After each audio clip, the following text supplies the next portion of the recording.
If you're riding around the twisty mountain roads like I'm doing right here, so my buddy is filming me and I'm the one up front. This is when I had my DRZ 400 Supermoto.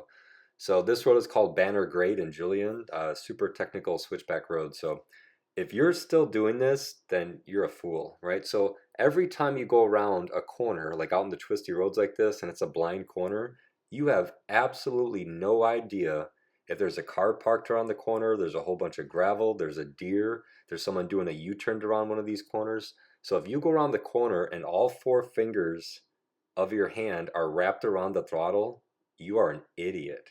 You gotta have your fingers up there just in case, because the reaction time alone, so by the time you see something till your brain tells your body what to do, most of the time if your fingers are wrapped around the throttle, you come around one of these blind corners and there's a car doing a U-turn, there's a bus, there's gravel, there's a deer, there's a bunch of squirrels, whatever it is, you have to first see it and then your brain has to say, holy crap, I need to slow down.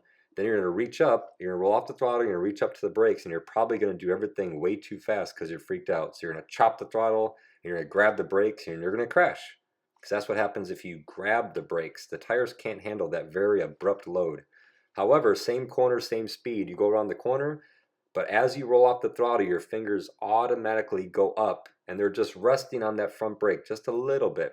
Even maybe in applying just 1% brake, just have your fingers up there, either 1% or just resting.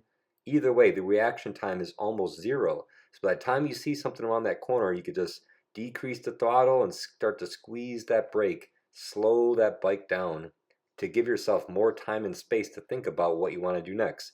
Do I have to come to a complete stop? Do I have to slow down enough and then swerve around the car? It gives you more time to think about, is there another car coming the other direction? Okay, maybe I don't have to um, come to a complete stop, or maybe I don't have to swerve. Maybe I could just go in the other lane a little bit because it's free. It just gives you more time and space. So if you're still rolling off the throttle, going through these blind turns with your fingers completely around the throttle and not resting on that front brake, you need to stop doing that immediately.